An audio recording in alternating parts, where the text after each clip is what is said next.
Here's something a lot of people don't tell you about manifestation. And this is something that took me a long time to understand, but it's actually very simple. A lot of people tell you to write something down 100 times, to affirm something 100 times, or to script and visualize. And all of these practices are powerful, but they only work if you do this and if you're aware of this. Whenever you speak something out, whenever you have an intention, there's usually also a counter intention. Because if there wasn't a counter intention, you would already have what you would, the thing you want to have would already be here, right? So you have to be aware of what it is that's in the way. You have to be aware of that opposing thought, that opposing belief that's holding you back from manifesting or from creating that reality that you want to create for yourself.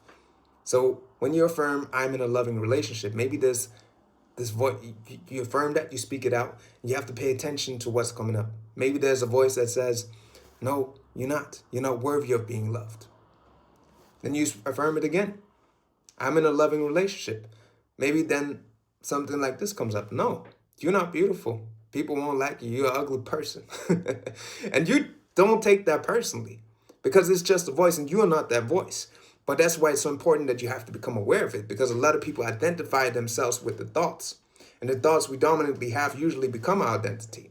But if you're not aware of those shadow beliefs, those shadow thoughts, those counter intentions, however we want to call it, that opposing side, then you can't change it, or it's very hard to change it. And even if you change it, you will fall back because it's still controlling you. But if you're aware of it, it's just this thought that's there. It's like a little troll that you can snap away and be like, go away. And when you practice this over and over again, and you notice that the resistance starts to clear, that's when the good things start to come into your life. That's when you start to attract the partner. That's when you start to get in top shape. That's when you start to whatever it is that you want to create for yourself. But you have to be aware of that counter intention. You have to be aware of those opposing beliefs. Because if you're acting like it's not there, if you just affirm something robotically over and over again, it just feels like you're lying to yourself because you are lying to yourself.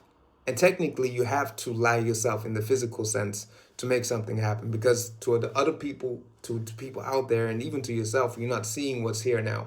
So you have to strengthen your faith in what's not here, in the invisible, before it comes. But at the same time, you have to face reality. You have to be honest with where you are now, and you have to be honest with what's going on inside of you, because that's the only way how you can change it and how you can clear it out. And if you do that, anything's possible for you.